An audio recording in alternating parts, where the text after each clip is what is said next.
Fala pessoal, tranquilão? Vamos para mais uma aula sobre manipuladores robóticos, em resumo, né? Sistemas robotizados como um todo. E essa é uma aula que a gente vai começar realmente ver o que a gente vai trabalhar durante o semestre, ou pelo menos as definições e os termos que a gente vai utilizar aí até o final do semestre, tá? Então é uma aula que, diferente até da última aula, honestamente, sendo bem sincero, ela é mais importante se a gente for avaliar graus de importância. Mas então tá. Então, eu nomeei essa aula como anatomia dos manipuladores, mas enfim, é só para a gente definir alguns termos, definir os tipos das juntas, principalmente dos pares cinemáticos que a gente vai trabalhar, falar um pouquinho também sobre mecanismos, mas coisa bem básica, só para vocês relembrarem alguns conceitos básicos e era isso. Então tá. Então, o que que acontece? Quais são os componentes básicos? Deixa eu diminuir minha cabeça aqui, ó. Quais são os componentes básicos de um manipulador robótico, tá? Já pensando mais nos robôs industriais, como eu comentei na aula passada, né? Os manipuladores, eles são compostos com uma base, tá aqui até listado, né? Base, membros, juntas, um órgão terminal, atuadores e sensores, tá? Então, a base, por óbvio, a gente até vai definir ele como elo fixo, né? Então, é onde o robô ele está fixado, tá bom? Os membros a gente vai chamar também e principalmente de elo ou link em inglês, tá? Então, os membros eu vou chamar muito mais de links aqui. As juntas são onde os links se unem um ao outro, tá? Essas juntas ou pares cinemáticos, né? Por isso que é par cinemático, porque une dois links, tá? Elas podem ser de vários tipos e depois eu vou citar aí para vocês esses tipos de juntas. Existem também, e esse conceito é um conceito bem importante de órgão terminal, por quê? Porque o braço robótico, né, ou pelo menos o que a gente chama de manipulador, ele é, como a gente já viu, em essência, uma coisa flexível, no sentido que eu posso mudar, né, a utilização dele. E muito, né, a utilização se deve principalmente ao órgão terminal, ou seja, ao tipo de ferramenta que está conectado na extremidade desse manipulador. Eu posso conectar um aparelho, né, uma ferramenta de solda, por exemplo, eu posso conectar, como até alguns colegas, eu não me lembro se foi em programação de robôs ou nessa disciplina, eu posso colocar um mecanismo para detecção para fazer medições, eu posso colocar até uma câmera, se eu quiser, qualquer coisa, virtualmente qualquer coisa, uma ventosa, né? Posso botar uma broca, uma serra, fazer um robô maníaco aí, então o órgão terminal define basicamente a função que aquele robô vai cumprir e o mesmo braço eu posso reutilizar, né, mas repropositar ele de acordo com a ferramenta, né? Porque o objetivo do robô é realmente implementar sistemas que são flexíveis, que são multipropósitos, né? Então, eu vou comprar a estrutura do robô, mas eu posso colocar órgãos terminais diferentes, tá? Que fique claro. Atuadores e sensores já são de conhecimento de vocês, né? O que são, eu vou falar basicamente aí na aula de hoje, alguns tipos de atuadores e sensores. Os atuadores são, no contexto de manipuladores robóticos, aqueles carinhas que fazem aqueles carinhas, né? Mas os responsáveis pelo robô se movimentar, basicamente, tá? E os sensores, óbvio, são dispositivos que vão converter algum estímulo, usualmente, tá, pessoal, os ângulos das juntas, tá, numa coisa que eu consigo mensurar. Mas eu falo depois um pouquinho melhor. Então, falando especificamente sobre os componentes, né, a gente tem o elo, que eu já falei, que eu vou chamar de link muitas vezes, né, justo porque muitas bibliografias são em inglês, tá? A gente chama em português elo, vínculo ou membro, tá? Então, é basicamente a estrutura rígida, né? Na verdade, esse desenho é uma estrutura extremamente simples, mas ele pode assumir qualquer forma, tá? Coisas realmente complexas aqui, tá? Mas não tem muito mistério para definir o que é um elo, né, pessoal? Enfim, talvez a coisa mais importante seja lembrar que o elo, no contexto de mecanismo, ele pode não ser uma coisa tão óbvia, porque o elo, que é a base fixa, a, a referência, se eu for imaginar ou se eu for analisar matematicamente, constitui-se de um elo. Tá? E a gente vai ver que alguns robôs, ou alguns mecanismos, melhor dizendo, se eu for generalizar, esse elo aí ele está ligado a mais do que um elo. Né? Por exemplo, o exemplo clássico disso é o motor, né? Que eu tenho dois pares cinemáticos que envolvem a estrutura do motor. Né? O bloco, quase que me fugiu o nome, né? Existe o par cinemático, que é o contato do pistão com o bloco, e existe o par cinemático, que é aonde o virabrequim encaixa no bloco do motor. Então, o bloco, ele não é propriamente não se assemelha a esses desenhos aqui, ele é uma estrutura que envolve toda outra estrutura. Então, isso também é um elo nesse mecanismo. Mas, para nós, basicamente, os elos eles vão ser análogos ou muito parecidos com as estruturas que a gente for desenhar ou representar até nos esquemas. Tá? Mas, enfim. Talvez a coisa mais importante, não a coisa mais importante, né, mas uma das partes, e é isso que faz de fato o manipulador ser manipulador, é que eu tenha movimentos relativos entre os elos, tá? Cada par de elo, ele vai se unir por que a gente chama de par cinemático, ou juntas, também a gente chama de articulações. O nome lá nas disciplinas de mecanismo que vocês estudavam era par cinemáticos, né? Mas aqui, genericamente, a gente vai chamar de junta, tá? A junta vai definir também, óbvio, um eixo, seja de translação ou seja de rotação. A gente vai abordar os tipos de juntas na sequência, tá, pessoal? Mas a gente vai trabalhar com não com todos os tipos de pares cinemáticos que existem por aí. Né? Por exemplo, engrenagens configuram um par cinemático. Tá? Muito embora a gente não vá estudar especificamente essas juntas, né? Esses pares cinemáticos que são conhecidos como pares superiores. Tá? A gente não vai estudar aqui, por exemplo, até me fugiu o nome. Espera aí que eu vou me lembrar. Espera aí. Kami, eu adoro. O Kami eu acho uma coisa... É, é um dos pares cinemáticos que eu acho mais interessante. Então, os Kamis, as engrenagens, eles são pares cinemáticos. Tá? Mas a gente vai focar nas juntas de revolução, tá? E nas juntas prismáticas, tá? Que eu vou especificar, inclusive, mais adiante. Mas o interessante é que vocês já comecem a pensar que uma junta, ela define, na verdade, ela pode ser modelada por quantidades. Por exemplo, nesse desenho aqui, que é uma junta rotacional bem simples, é uma junta R, né?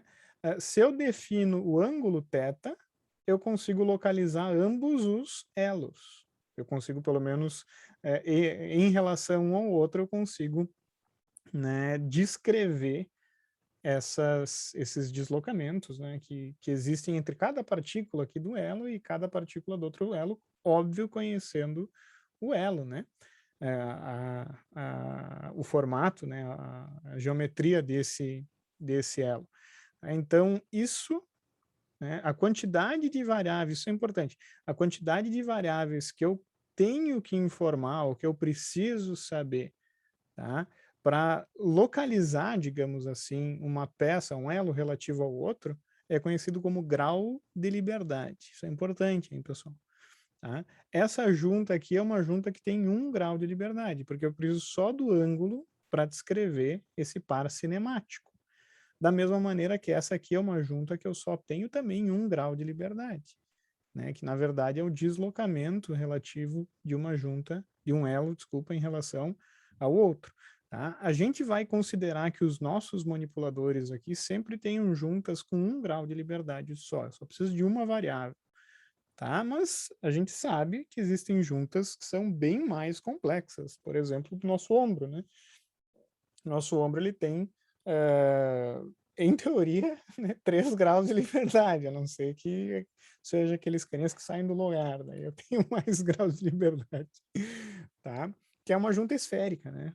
Eu tenho a epífise ali do osso, né? Que tá, não tem propriamente um soquetinho ali, mas tá fixa em teoria, e eu vou ter um movimento não só, né, de translação na vertical, não translação, né, mas rotação na vertical, mas eu também tenho a rotação na horizontal e também a rotação em torno do eixo, tá? Então, existem juntas, o que eu quero dizer é que existem juntas mais complexas do que as juntas que a gente vai estudar, tá? Um outro exemplo, eu não tenho aqui, mas quando eu tenho uma junta que é conhecida como junta cilíndrica, tá? Que eu tenho 2 movimentos possíveis. Eu tenho um movimento de translação em conjunto com um movimento de rotação. Acho que até tenho aqui, ó. Por exemplo, uma junta cilíndrica é uma tampa de caneta aqui, ó. Tá? Que eu tenho um movimento de translação e eu tenho um movimento também de rotação. Essa é uma junta que, em teoria, tem 2 graus de liberdade, porque eu tenho que saber a rotação e o deslocamento, né? Para definir a posição relativa entre os dois elos. Tá? Então, eu até coloco algumas aqui, vocês vão encontrar na bibliografia outros tipos de pares cinemáticos. Vocês provavelmente estudaram isso, eu não me lembro qual que é o professor hoje da cadeira de mecanismos, qual que é? Vocês tiveram aula com quem? É o Sérgio Boscato. O Boscato, né? Então o Boscato deve ter falado bastante aí para vocês sobre os pares cinemáticos, né? Pares superiores, inferiores, qual que é a diferença. A gente não vai entrar nesse detalhe aqui na disciplina, porque em teoria vocês já sabem fazer isso, né? E também a nossa disciplina ela foca muito mais no entendimento da cinemática direta, cinemática inversa, para a gente poder planejar trajetórias, efetuar controles, enfim. Tá? Mas é importante, porque o robô ele é um mecanismo, a própria definição do mecanismo, né? Se a gente for avaliar, é importante, né, que o mecanismo é um conjunto de pares cinemáticos. Né, e existem uma série de classificações de mecanismos. Né? A cadeia pode ser fechada, a cadeia pode ser aberta. Então, tudo isso eu espero que vocês tenham visto com o professor Sérgio.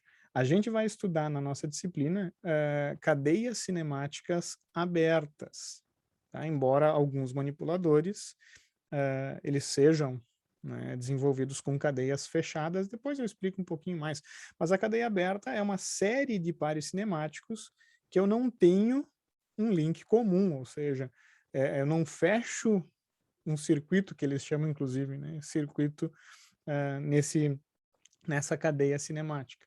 Então eu tenho os meus links e eu tenho meus pares, então eu tenho eles sequencialmente, né? Depois eu até o desenho aqui para vocês entenderem, só que eu não tenho em nenhum momento um link ligado a um outro link, ou seja, cada link está ligado a só um outro link. Né? Então isso gera uma cadeia que a gente chama cadeia cinemática aberta. Né? Cada link vai ter uma ligação com só mais um link. Né? Então tá para relembrar, tirando aí, remexendo nesse conteúdo aí para trazer ele um pouquinho para nossa disciplina. O órgão terminal, que nem eu já expliquei antes, ele vai depender, óbvio, da funcionalidade do meu robô. Né? Então tem aí uma infinidade de exemplos.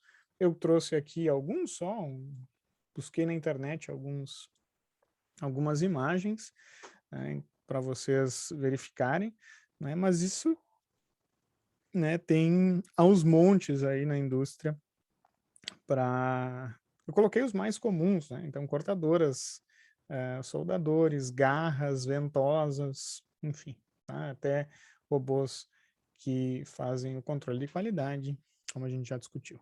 Tá? mas já falei, inclusive, sobre isso.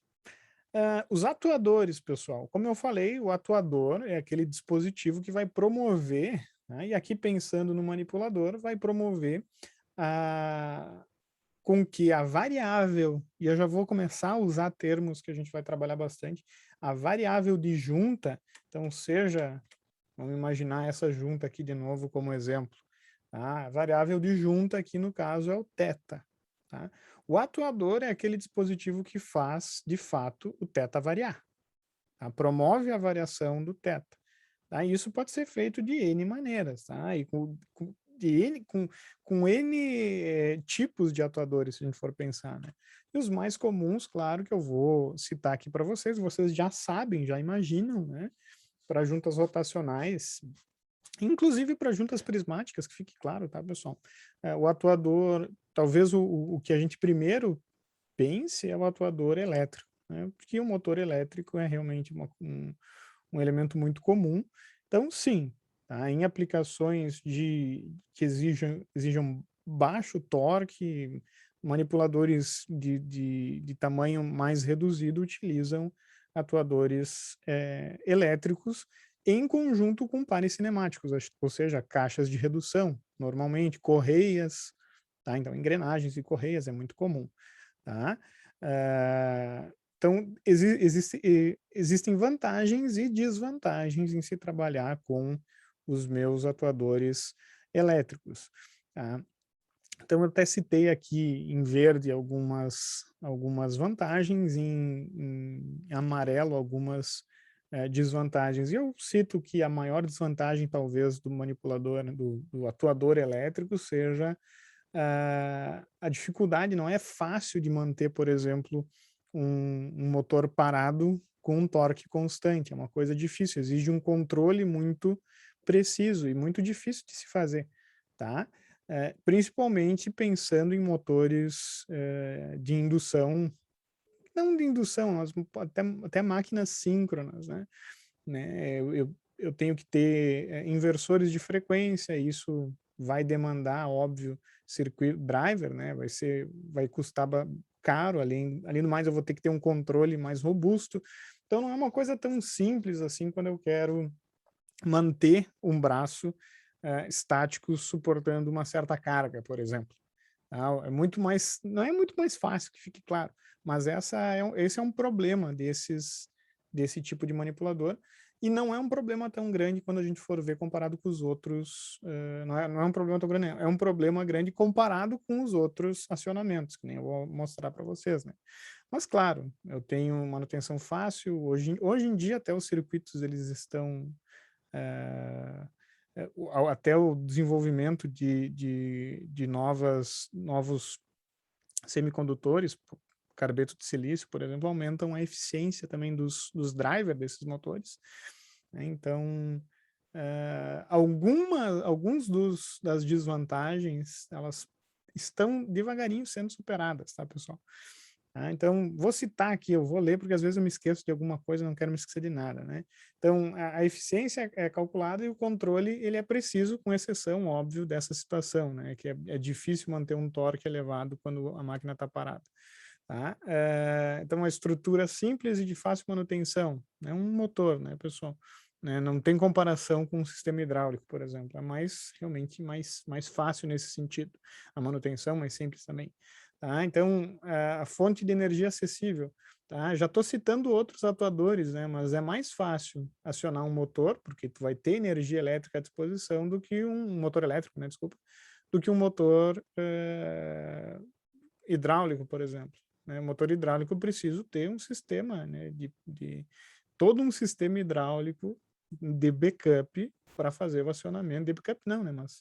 Mas eu preciso ter um compressor, eu preciso ter válvulas, é um sistema bem mais bem mais difícil do que simplesmente fazer um driver eletrônico, por exemplo, tá?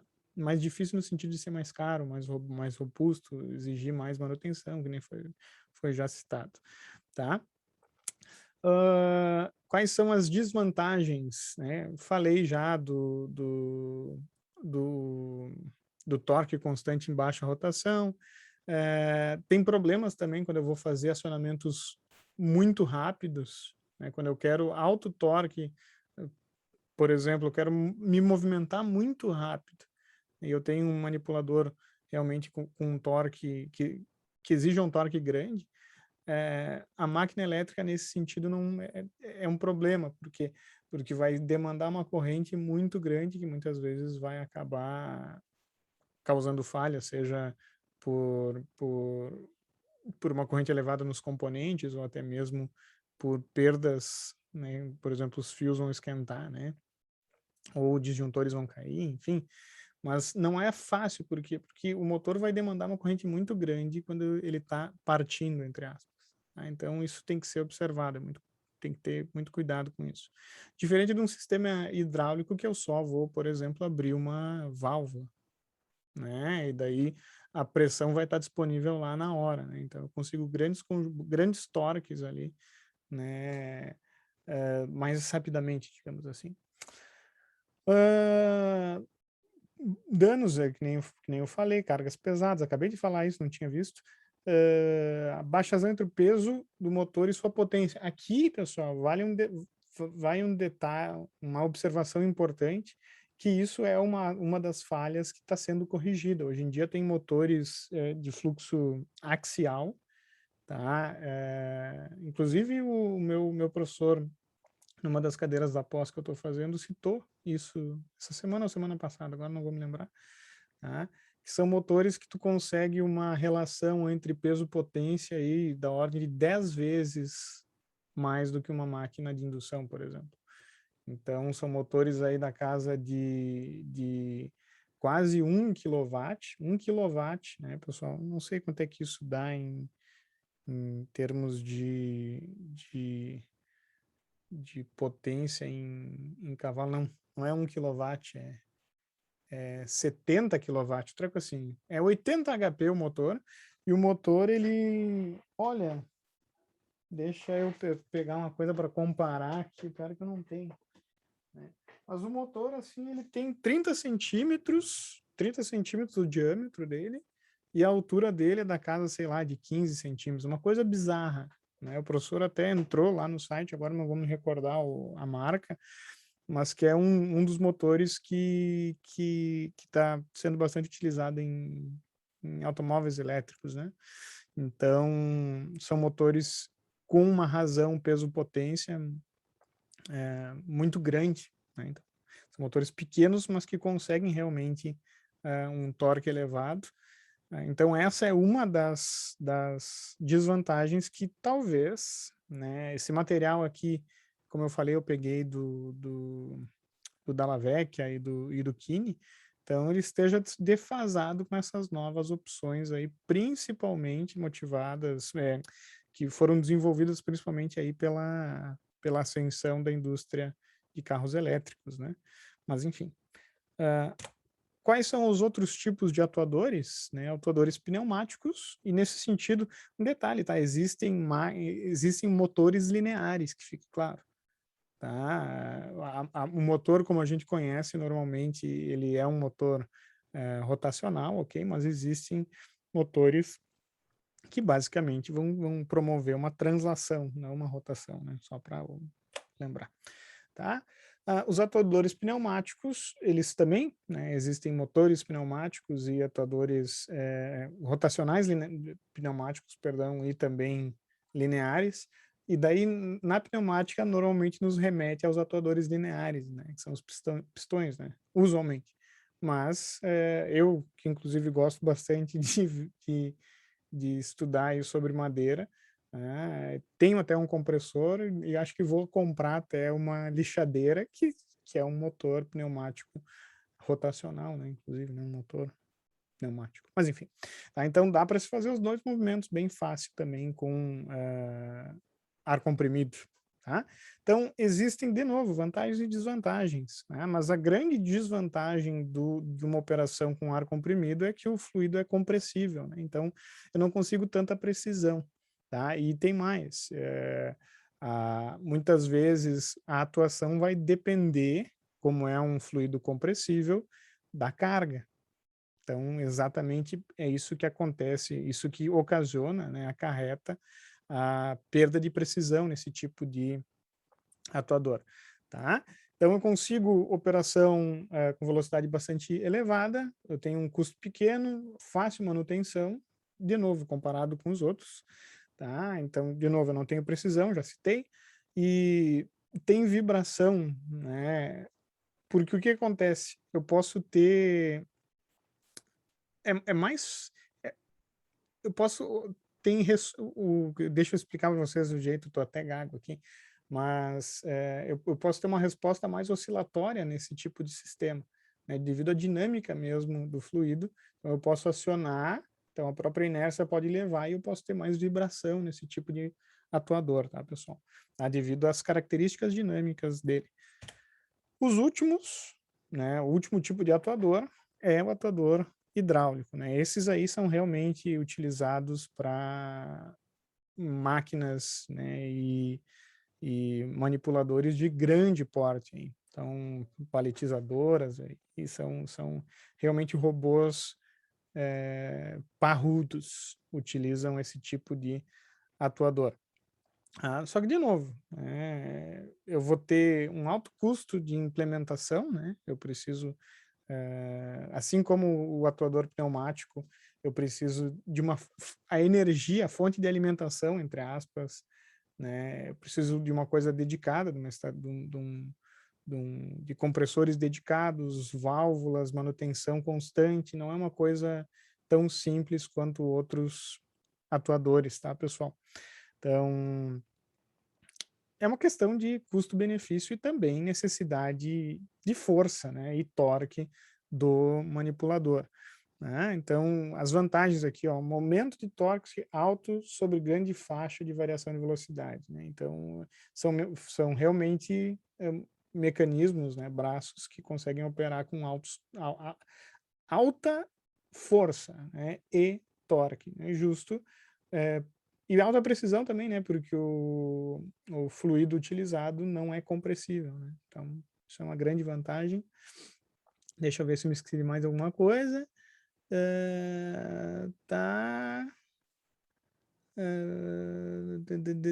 E possibilidade de manter um alto momento de torque por um longo período de tempo, quando parado, né? Então, como o fluido não é compressível, se ele chega numa posição, tá, ele vai manter aquela posição, né? Diferente do motor que vai precisar ficar trabalhando com corrente ali, tá? Por eu tô trabalhando com fluido aqui, é só eu manter as válvulas onde elas estão ali, que uma coisa vai se manter muito mais fácil, digamos assim, do que fazer um controle elétrico, tá?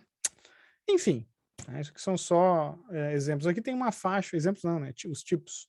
Aqui tem uma faixa de operação, mais ou menos, velocidade, custo, um resumão aí de tudo que eu falei. Tá? Então, óbvio, eu tenho sempre esses atuadores, sempre não, óbvio, eu não vou falar sempre, né? Eu posso acionar diretamente, por exemplo, estou trabalhando com um motor, eu posso acionar o eixo, colocar o eixo do motor diretamente na junta, ou eu posso acoplar isso mediante a um redutor, né? Que na verdade são ou engrenagens ou polias na maioria das vezes, tá? Então, redutores também, né, tem que se citar. E um dos componentes mais importantes para o controle são os encoders aqui. Tá? Tanto os encoders lineares, eu coloquei um aqui em cima, inclusive, deixa eu ver aqui não é. Mas tanto os encoders lineares quanto os encoders rotacionais, para as juntas rotacionais, eles são componentes importantíssimos quando eu quero ter o controle fino, e normalmente eu quero na indústria, né, do ângulo das juntas ou do deslocamento dessas juntas, tá? Mas tudo isso, né, os encoders até os atuadores hidráulicos e pneumáticos, vocês vão ver em detalhes nas cadeiras, ou já viram, acredito que já viram na cadeira de CHP, né? Os encoders vocês vão ver com o professor Júlio, tá? Na cadeira de instrumentação. Agora, saindo um pouquinho dessa parte mais genérica, que envolve outras cadeiras, começando aí mais para a nossa disciplina especificando, né, tem o conceito de grau de liberdade, que eu já falei, mas vou repetir aqui porque é importante quando a gente for verificar alguns tipos de juntas. Tá? O grau de liberdade é literalmente quantas variáveis eu tenho que informar ou conhecer para localizar alguma coisa no espaço. Então, se eu pensar num sólido, tá? No espaço tridimensional, eu preciso de 6 graus de liberdade. Então, eu tenho que saber a posição desse sólido, ou seja, as coordenadas em x, as coordenadas em y e as coordenadas em z, mas eu preciso também saber a orientação. Então, eu tenho também 3 ângulos, né? Então, vou ter 3 variáveis de posição e 3 variáveis angulares que informar para conseguir localizar esse carinha aqui no espaço. Tá? Se eu estou no plano, pessoal, eu preciso de 3 só. Né? 2 de posição e uma de rotação. Tá? Mas os nossos manipuladores, ou pelo menos a gente sempre vai buscar manipuladores que tenham pelo menos 6 graus de liberdade para poder chegar a qualquer posição dentro do espaço de trabalho com qualquer orientação. Tá? Muitas vezes eu não vou conseguir isso, né? Mas isso é o ideal, que eu tenha 6 graus de liberdade quando eu trabalho no espaço tridimensional. Tá? Então, basicamente é isso. Então, os tipos de juntas, e aí que tá. A gente vai verificar as juntas que têm 1 grau de liberdade primeiro, tá? E depois eu vou dar exemplos de juntas com mais graus de liberdade, que nem eu já falei, só que agora formalizando. Tá? E a gente vai usar, pessoal, uma letra para identificar o tipo da junta. Tá? Que fique claro. Porque o tipo da junta, ela define também, mais tarde, a configuração do manipulador robótico. Tá? Então, se eu falar um SCARA, por exemplo, vocês vão saber que é um manipulador RRT, que tem 2 juntas rotacionais seguida de uma junta prismática. Tá? Então, eu vou fazer 2 diferenciações, né? Quanto o tipo da junta, se o movimento é linear ou o movimento é rotacional.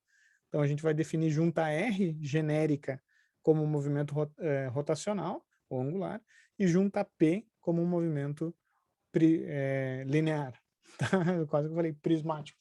A junta é a prismática.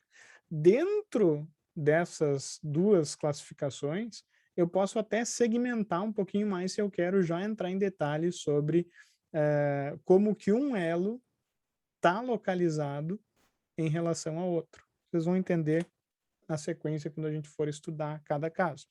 Então, existem aqui a primeira junta, a junta linear do tipo L, então é uma junta P prismática do tipo linear, L. Tá? Então, se eu quero especificar o tipo da junta prismática, eu vou usar a junta L. Qual que é a característica dessa junta? O elo de entrada e o elo de saída, né? Ou o elo 1 e o elo 2, se eu quiser numerar, tanto faz. Tá? Eles estão, o movimento que eles executam é no mesmo eixo. Tá? Eles têm o eixo paralelo. Tá? Então, o que que acontece? Vamos imaginar que eu tenho aqui a junta. Deixa eu aumentar aqui para a gravação. Né? Então, se o elo aqui, para que está ao contrário na minha câmera, né? Se o elo aqui, ó, é o elo 2, esse é o elo 1.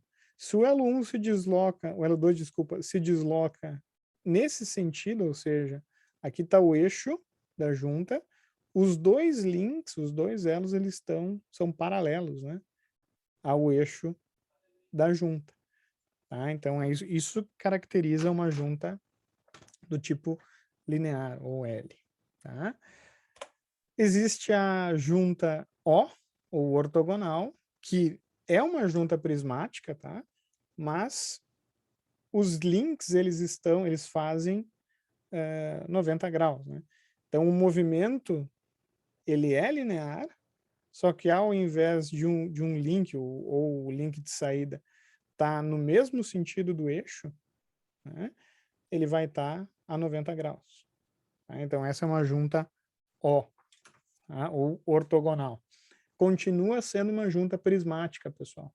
Continua sendo uma junta P. Mas se eu quero dar mais informações sobre essa junta por algum motivo, eu falo assim, uma junta ortogonal, uma junta O. Tá?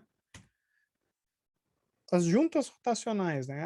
A mais básica de todas, né? E que provavelmente a gente mais vai trabalhar é a junta R rotacional, tá? Nessa junta, pessoal, que aí eu vou precisar até usar o meu whiteboard aqui para explicar para vocês, ou para desenhar, melhor, né? Desenhar. Se eu tenho a junta aqui, ó, e esse já é o símbolo genérico de uma junta rotacional, né? O eixo de rotação tá aqui, ó. Então, eu tenho um link vindo aqui e eu tenho um outro link saindo aqui, por exemplo. Tá? Muitos livros desenham uma coisa assim, ó. Deixa eu até melhorar aqui, que tá um lixo. Jesus Maria José. Tá? Opa, alguns links, alguns livros indicam aqui, ó, fazem o desenho assim, ó, para indicar bem certinho qual é o sentido aí do eixo de rotação, né, do eixo da junta. Eu não gosto porque é um saco de desenhar, vocês já viram que eu não sou um bom desenhista, né? Então eu desenho aqui o cilindro e o cilindro vai estar sempre alinhado. Deixa eu desenhar melhor aqui. Ô, louco. Tava pensando aqui, eu tava fazendo coisas. Eu vou ter. Peraí que eu desenhei para melhorar aqui. Ali, melhorou um pouco. Um pouco, né? Tá? Então eu tenho esse cilindro, que está sempre aqui o eixo da rotação, o elo de entrada e o elo de saída. Vou imaginar que aqui é o elo de entrada, então chamar de elo 1 e o elo 2. Pode ver que eles fazem 90 graus aqui, ó, com o eixo de rotação, que ficou horrível, né? Aí, ó. Tá? Então, essa é a característica de uma junta R. Tá? Basicamente, pessoal, a junta R é uma junta que eu vou ter esse carinha aqui, ó, assim. Opa, tá horrível aqui, peraí. Aqui, ó. Vou ter esse tipo de movimento. E aí que tá, eu posso ter esse aqui ou também aqui, não importa, né? Desde que os links eles estejam perpendiculares ao eixo de rotação. Cadê a apresentação? Agora me perdi aqui. Tá. A junta T, ou de torção, tá? A junta T, o que vai acontecer? Até vocês podem me dizer como é que é a junta T, né? O elo de entrada e o elo de saída, pessoal, eles vão ser sempre paralelos, tá? E vão ser paralelos também ao eixo de rotação. Então, essa junta, ela é o movimento da tampa da caneta, ó. Movimento de rotação da tampa da caneta, ó. Tá? Então, se eu tenho aqui um elo e outro elo, ó. Então, esse movimento aqui configura uma junta rotacional do tipo T. Né? Se eu desenhar, é importante a gente desenhar já isso para entender, a gente vai ter uma aula só sobre representação. Tá? Meu Deus, eu estou me perdendo aqui nas coisas. Então, se eu desenhar, eu tenho esse carinha aqui. Ó. Né? O movimento de um elo em relação ao outro, ao eixo de rotação, está desenhado, está especificado aqui em tracejado. Esse é o eixo de rotação da junta. Então, um carinha, vamos considerar que esse carinha aqui é fixo, né?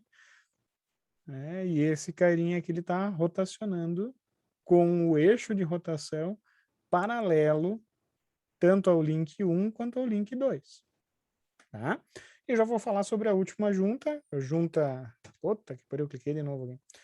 A junta de revolução, tá?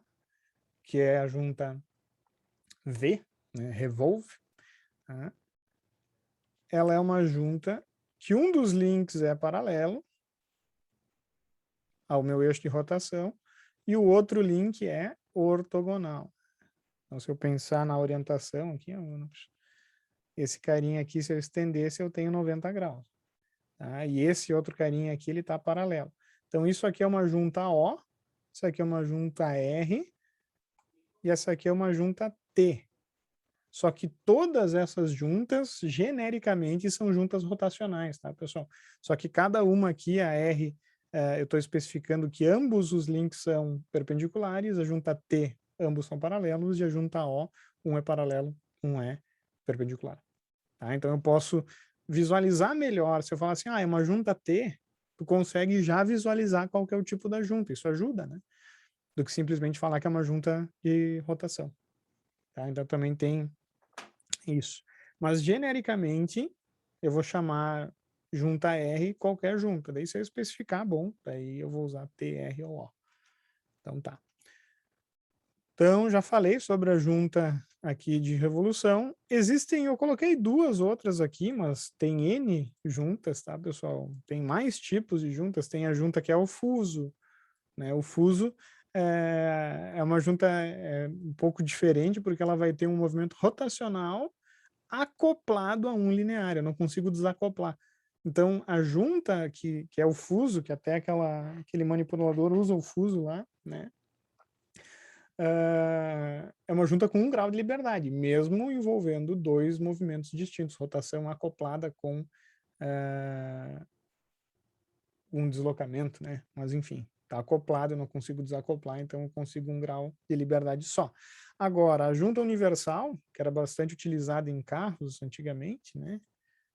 Tá? Ela é uma junta que eu tenho 2 graus de liberdade, por exemplo, tá? Porque eu tenho duas rotações associadas. A junta esférica é uma junta que eu tenho 3 graus de liberdade, né? 3 rotações. Existem juntas que têm... a junta planar é uma delas também, uma junta diferente aqui, que a gente não vai... Eu não vou trabalhar com todos os tipos de juntas, claro, né? Mas a junta planar eu tenho um plano aqui, eu tenho um suporte aqui, um outro, vamos colocar uma coisa aqui só para ilustrar, tá? E essa junta eu consigo 3 graus de liberdade também. Eu consigo deslocar ela, pensando, óbvio, que eu tenho essa possibilidade aqui de deslocar, né, nesse plano, tá? Mas eu consigo também uma rotação aqui. Então eu tenho 3 graus de liberdade para essa junta também, tá? Que nem eu falei, a junta cilíndrica, né? Que eu tenho um cilindro e aqui eu tenho uma coisa que envolve o cilindro aqui, ó. Tá? Essa junta ela consegue deslocar, mas também esse link ele consegue rotacionar aqui. Então essa junta tem 2 graus de liberdade. Tá? Então é importante vocês visualizar essas juntas na cabeça e já pensar, não, eu consigo tantos graus de liberdade com ela. É importante isso. Embora, pessoal, qualquer junta que tenha mais de 1 grau de liberdade, eu posso modelar como, por exemplo, uma junta com 3 graus de liberdade, eu posso usar 3 juntas com 1 grau de liberdade cada uma. Né? Óbvio, com o tamanho dos links nulo. Eu posso colocar todas as juntas com tamanho nulo ali para modelar juntas mais complexas, inclusive, se eu quiser. Por isso que é importante entender essas juntas com 1 grau de liberdade, porque elas formam a base aí de qualquer junta até mais complexa, tá bom? Deixa eu ver. Tá? Então, o que que acontece? Os manipuladores industriais normalmente são compostos aí com... eles normalmente vão ter 6 juntas, né? E aí que tá. Tem que tomar muito cuidado com isso, porque o número de juntas não necessariamente vai ser o número de graus de liberdade do manipulador em si. Tá? Se eu tiver 3 juntas lineares, tá? Eu não vou conseguir, né, orientar da mesma maneira que se eu tenho 2 juntas rotacionais e uma linear. A coisa é mais complexa do que isso. Tá? Mas normalmente os manipuladores industriais típicos que a gente vai comprar, eles têm 6 graus de liberdade, sendo que eu vou usar, né, e a gente vai ver isso mais para o final da disciplina, né, eu posso desacoplar, digamos assim, os eixos que são para posicionamento e os eixos que são para orientação. Tá? Mas isso é uma técnica que a gente vai ver mais tarde, tá? E eu até vou usar esse carinha aqui para ilustrar para vocês, ó. Esse manipulador, que é um braço articulado, tá? Ele vai ter uma junta T aqui embaixo, deixa eu pegar minha canetinha, tá? E aí que tá, ela não é tão simples assim, tá, pessoal? Pode ver que o manipulador em si, ele ele não é tão todo retinho, né? Então muitas juntas, inclusive, às vezes confundem um pouquinho a gente. Mas eu vou ter uma junta... peraí. não vou conseguir desenhar aqui. Mas eu tenho, vocês estão vendo o meu mouse ou não? Sim. Ah, bom, então tá. Então eu tenho uma junta T aqui na base, eu tenho uma junta R e uma junta R. Essas três juntas primeiras aqui, que configuram inclusive um robô articulado, elas são usadas para posicionar o centro do punho, que na verdade pode parecer estranho, né? Mas para um manipulador, o centro do punho está aqui em cima, inclusive. Ó, né? Porque essas três últimas juntas, eu tenho uma junta T aqui em cima, ó, aqui, uma junta T, tem uma junta R aqui e tem uma outra junta T aqui. Se vocês olharem com cuidado, o eixo dessa junta T, da junta R e dessa outra junta T, elas vão se cruzar num ponto só. Isso não é por acaso, tá? Isso facilita matematicamente a vida, tá? Então, na verdade, as três primeiras juntas vão localizar esse ponto aqui no espaço e as três últimas juntas são utilizadas para orientar a ferramenta que vai estar posicionada aqui com offset em relação a esse ponto central do braço, tá? Então, na verdade, essas três juntas aqui eu posso meio que desacoplar, fazendo com que o centro aqui seja coincidente dessas três últimas juntas. Eu posso localizar esse centro em relação às três juntas, as três primeiras juntas, e depois reorientar o braço aqui para ter uma orientação do órgão terminal. A gente vai aprender isso, tá, pessoal? Lá no final do semestre, não se preocupem, tá? Mas esse é um carinha aqui que eu consigo, sim, ter 6 graus de liberdade para o punho. Então, eu consigo chegar dentro, óbvio, das limitações do braço, em qualquer localização, qualquer entre aspas, porque não é, né? Com qualquer orientação, dentro do espaço de trabalho, do workspace, que a gente vai ver na aula que vem o que é. Tá bom? É uma coisa meio chata, né? Todas essas juntas aqui têm 1 grau de liberdade, né? E eu posso, como eu falei, até dizer, é uma junta T, R, R, T, R, T. Tá? Opa, voltei aqui. Então tá. Falando nisso e já pegando como exemplo esse robô aqui, inclusive, né? Se eu for ver, da Cuca ele tá ao contrário, olha, ele tá espelhado agora que eu notei. Né? Eu tenho, digamos assim, as configurações, deixa eu ver que oração, eu tenho as configurações básicas de manipuladores. Tá? O mais comum que vocês vão encontrar é, de fato, o articulado. E o articulado, ele é um RRR, sendo que a primeira junta é uma junta T. Então, se eu for especificar o tipo da junta rotacional, seria um TRR.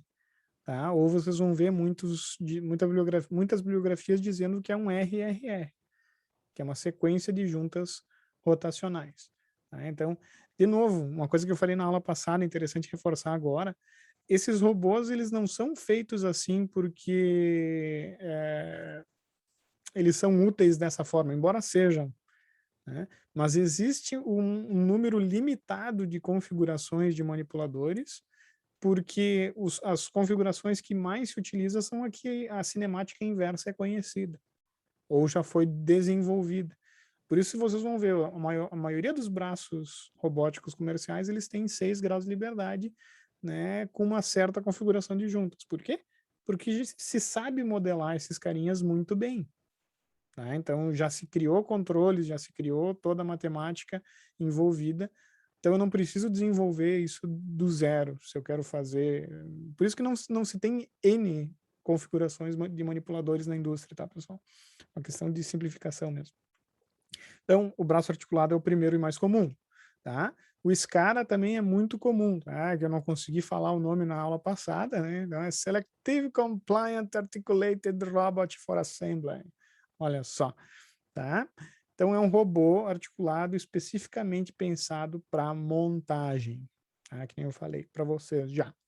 Ele é um RRP, ou seja, 2 juntas rotacionais seguidas de uma junta prismática, e normalmente ele vai ser um VRO. A primeira junta é uma junta de revolução, a segunda é uma rotacional e a terceira uma junta ortogonal, tá? Mas se vocês não quiserem entrar nesses detalhes, é só lembrar, é 2 juntas rotacionais e uma prismática, tá? Já expliquei o porquê que esse robô é bastante utilizado, né? Porque para fazer movimentações na vertical, eu só preciso mexer uma das juntas e eu consigo bastante velocidade por causa das juntas rotacionais, tá? Para posicionar braço, por exemplo, do outro lado. Né? Então, são robôs bastante ágeis para fazer montagens, por isso que eles são bastante utilizados em pick and place, por exemplo. Tá bom? O cartesiano também, bastante famoso, né, por aí, embora existam várias configurações, né, pode ser não necessariamente um LOO, tá, pessoal? Mas o cartesiano é aquele que tem 3 juntas prismáticas como as 3 primeiras juntas, sempre. Tá? Então, no caso aqui, nesse desenho, fica claro que eu tenho uma junta linear, uma junta ortogonal, e eu tenho uma outra junta ortogonal aqui, tá? Mas eu poderia ter uma junta ortogonal com uma primeira junta, pensando numa base fixa. Compreenderam? Então, não é necessário que eu tenha um LOO, desde que eu tenha as 3 primeiras juntas prismáticas para o meu robô cartesiano. Tá? Então, eu coloquei aqui normalmente LOO, mas não é uma coisa muito correta dizer isso, porque até os dois carinhas aqui, ó, eu tenho avaliando, como a base aqui, tem que ver onde é que está aqui, ó, como a base é fixa aqui, eu vou ter, nesse carinha aqui fica mais fácil de ver, né? Eu vou ter uma junta, é que vocês vão ver que eu posso considerar tanto L quanto O aqui. É bizarro isso, mas é fato. Mas eu posso considerar que eu tenho uma junta O aqui, uma junta O, né? E uma junta O até, se eu for avaliar, né? Mas enfim, tá? Beleza, pessoal? Porque vai depender, porque como a base é fixa, eu posso considerar que esse primeiro movimento é um movimento L, né? Se eu disser que eu tenho o engaste, ele está na horizontal ou na vertical, tanto faz. Tá? Para junta fixa, para o elo fixo, né?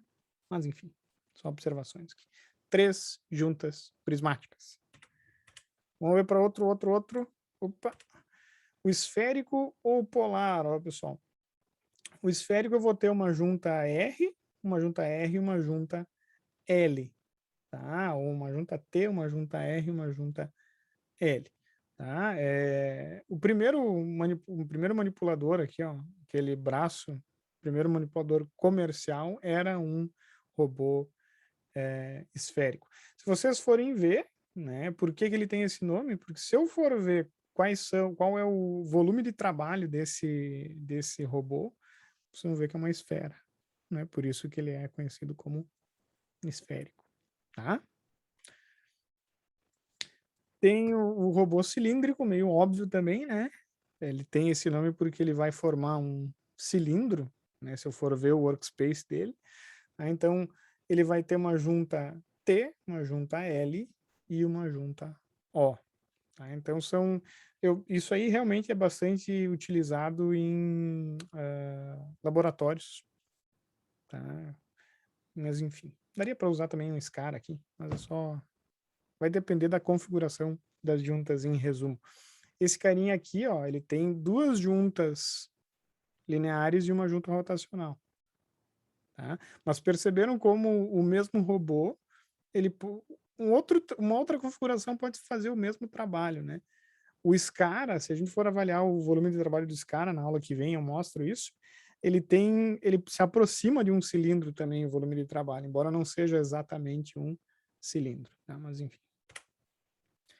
Outros robôs, não sei por que ficou animado esse negócio, outro robô, ou na verdade, todos esses robôs aqui que eu mostrei até agora, eles são robôs de cadeia cinemática aberta. O que significa? Significa que o órgão terminal do robô ele vai ficar livre, leve e solto. Tá? Eu não tenho nenhum circuito fechado. Eu vou ter uma junta que se liga a outra. Um link, desculpa, que se liga a outro. Daí esse outro link está ligado a outro link e eu nunca vou retornar para qualquer outro dos links que eu já passei. Então isso forma uma cadeia que a gente chama que é aberta. Eu não tenho nenhuma volta, digamos assim, quando eu for desenhar o grafo, né? Eles chamam grafo, né? Do mecanismo, tá? A gente só vai estudar cadeias cinemáticas abertas. Tá? E também tem uma coisa que facilita, né? O número de grau de liberdade de uma cadeia aberta é o número de juntas. Né? Então, uma coisa que facilita também o pensamento. Isso não acontece nas cadeias fechadas, tá?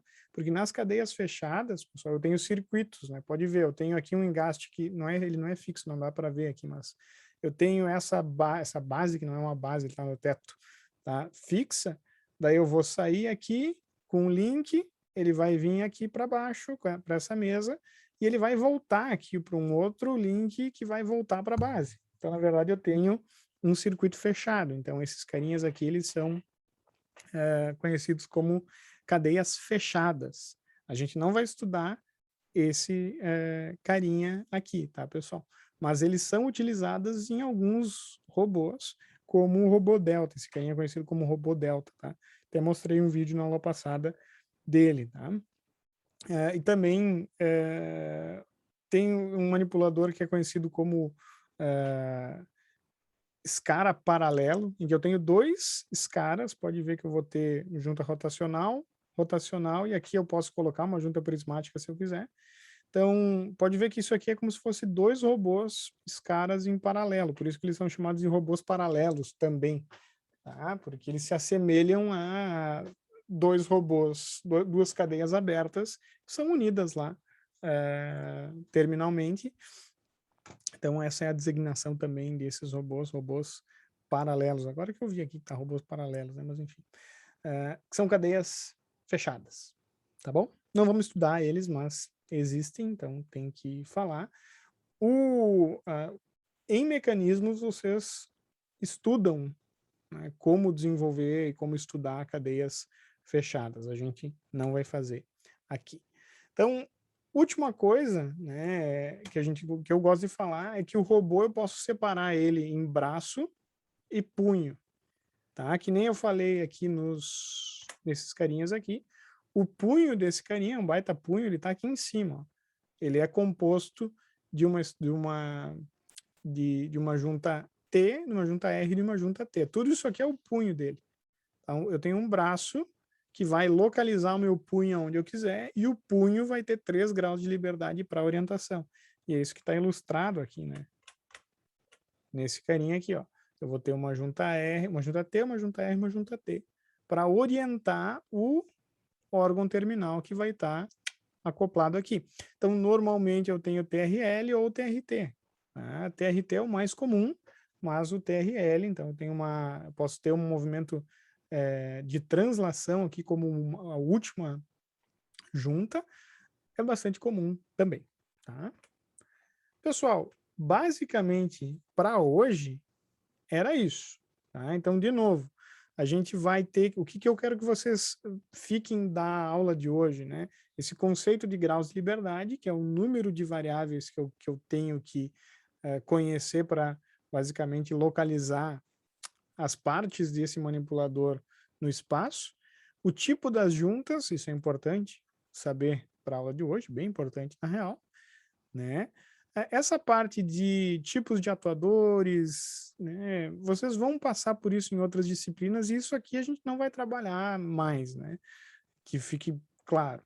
A gente vai trabalhar, sim, com graus de liberdade, a gente vai trabalhar com tipos das juntas, para a gente descrever os nossos manipuladores, principalmente, e vocês vão ver que entender que um elo ele é perpendicular ou paralelo ao eixo de rotação é fundamental na hora de modelar maticamente esses robôs, tá, pessoal?